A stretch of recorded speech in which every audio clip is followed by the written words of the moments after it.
Hey guys, it's Jeremy from Hustler.com.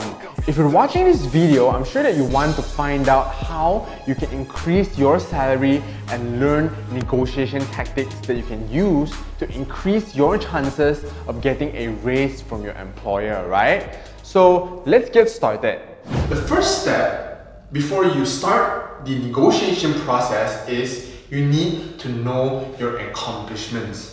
Like, to do that, firstly you would have to know the company's objectives, but it's mostly very similar. It's either to reduce costs, improve efficiency, or increase in profits, right? So you need to know what you've done during your tenure in the company that has achieved any of these three things. But your company might have other objectives, only you would know that. If you don't know that, it's time to find out, okay? Because your position will be very shaky if you don't even know your employer's objectives, okay? So that's point number one. If you don't, it's a good idea also to start taking down, like creating a log or a diary, right? To list down every single big accomplishment, impactful accomplishments that you have helped the company meet its objectives. So the first step, you need to know your accomplishments, and that's a very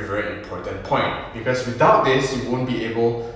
These are essentially your bullets when it comes to negotiating your remuneration with your employer. So you need to know your accomplishments, okay? And number two, right? And you need to find out how your salary compares. And I'm not asking you to, go find out what your colleagues are making, what this person who has a similar job scope with you is making. Please don't do that, because you're invading someone's privacy. So don't do that. Instead, go look at the industry standard. Use a service like Glassdoor.com. That's GLASSDOOR.com, and to find out how your salary compares for your role across your industry, right? Yeah, so that is another tip that you want to use when it comes to negotiating with your employers, because all employers should at least strive to pay their employees according to industry standards, okay? And point number three, I want you to know that remuneration you should not always think dollar signs when it comes to your salary package. I want you to think in terms of benefits and perks as well, because you'll be surprised. As an employer myself, there are some benefits and perks that I really don't mind giving to my employees, because it's more tax effective and it saves the company money actually when it comes to when compared to just giving an outright raise. It could be a travel allowance. You could think in terms of working hours, some fringe benefits like a car allowance, stuff like that as well, because that's usually better than just salary, because it saves you taxes as well, your income tax, and the company is also able to retain you without increasing your salary, and thereby increasing their 401k contribution, your EPF contribution, depending on where you're at, right? So don't just think single-mindedly, not one-dimensional, not just an increase in salary. You want to think in terms of benefits and perks as well, because sometimes the company might be in a tight spot. They might not be able to pay you a higher salary, but you could think of ways, be creative about it. Maybe the company could give you a cell phone, for example, right? Because that would allow the company to get tax deductions, and you would get and that's tax-free as well for most countries at least, okay? So you would know best, think in terms of benefits and perks as well when a salary increase is not possible, okay? And number four, you want to be able to time your pitch correctly. If you're really new to the company, you're an entry-level staff, and you've only been working for 6 months, you might want to wait until your annual review before you pitch and start the negotiation process. You don't want to just jump in. You haven't proven yourself and jump in and ask for a raise. It doesn't work that way, unfortunately. So you want to time your pitch perfectly. It could be after a month after you've nailed, if you're a salesperson, nailed a key client. You need to know your accomplishments, which is why step 1 is so important, right? Once you've accomplished something and it's obvious to the world that you've accomplished that, and people across all departments can see that, that is the best time to ask for a raise, okay? And number 5, you want to be professional about it. Don't joke about your salary. Make it formal. Make it a formal process. Talk to your boss, say you would like to schedule a meeting with him or her, depending,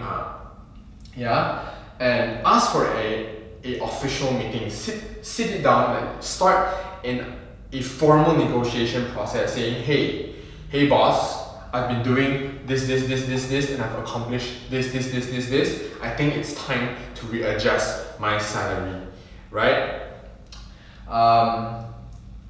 And sometimes bosses just can't, allow or provide the salary increase that you're looking for. But this is not the main objective. What you want to know is, even if your boss turns you down, right?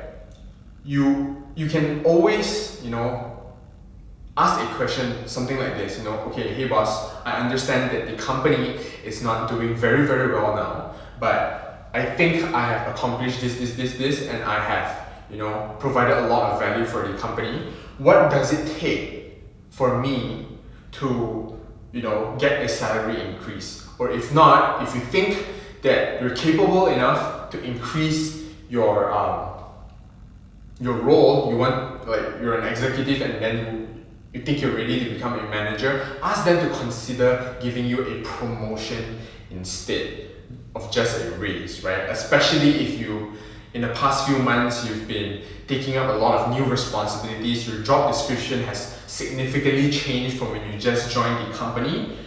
This is a good way to start the negotiation process. And when you ask a question like this,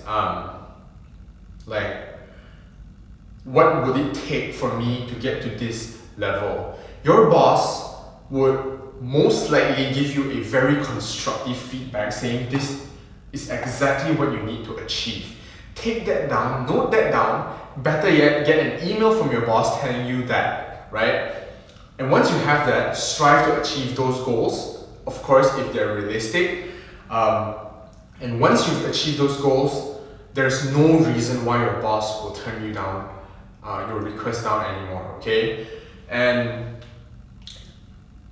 what's the worst that could happen, right? The worst that could happen if you approach your boss for a meeting like that is you'll be able to find out more about their expectations and get turned down. Nothing has changed, except you know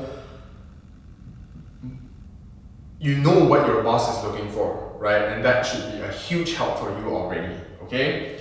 So even if your boss turns you down, just make sure that you understand this.